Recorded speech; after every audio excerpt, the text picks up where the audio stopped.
बिस्मिल्लाहिर्रहमानिर्रहीम। इमरान चैनल के साथ जुड़े हुए तमाम सामने कराम को अस्सलाम वालेकुम। उम्मीद करता हूँ कि सब लोग खैरियत से होंगे। चलिए आज का व्लॉग शुरू करते हैं। क्या आप चाहते हैं कि आपका भाई करतारपुर बॉर्डर में होने वाली तकरीब में लाइव कवरेज करे, तो फिर मेरे चैनल को लाजमी सब्सक्राइब करें और वीडियो को लाजमी लाइक करें और कमेंट में हाँ लिखें, ताकि मुझे पता चल सके कि आप करतारपुर बॉर्डर में दिलचस्पी रखते हैं। जैसा कि आप सभी जानते हैं कि दुनिया का सबसे बड़ा मुसलमानों का मजहबी मरकज़ मक्का मदीना है। बिल्कुल इसी तरह हमारे सिख भाइयों का मजहबी मरकज़ करतारपुर बनने जा रहा है। इसको खोल देने की तारीख तय पा गई है।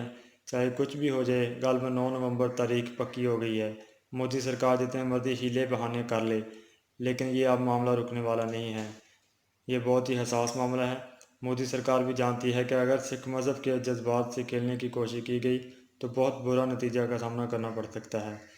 मोदी सरकार बहुत चालाकी से इस मजहबी कॉरिडोर को रुकवाने की कोशिश कर रही है, लेकिन ऐसा कुछ भी होने वाला नहीं।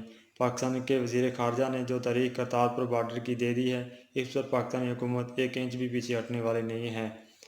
दूसरी तरफ बहुत से सरदार इस तारीख का शिद्दत से इंतज़ार कर रहे हैं कि कब 9 नवंबर की तारीख आए और वो अपने गुरु के दर्शन कर सकें।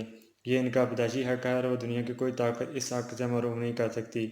ये मेरे अल्फाज नहीं, बल्कि फ़िरोज़पुर, लुधियाना, जलंधर और चंडीगढ़ में रहने वाले सिख सरदारों के हैं। पूरी दुनिया में रहने वाले सिख सरदारों की नज़रें इस वक्त करतारपुर लांघे पर लगी हुई है। पाकिस्तान में कंस्ट्रक्शन का काम तकरीबन मुकम्मल हो चुका है। आप सिर्फ एक रस्मी तकरीब होना बाकी है और फिर सिख सरदार अपनी मजहबी यात्रा के लिए आ जा सकेंगे। पाकिस्तान में आने जाने के लिए जो ज़ाब्ते हैं वो आपका भाई बताएगा आपको अगली वीडियो में।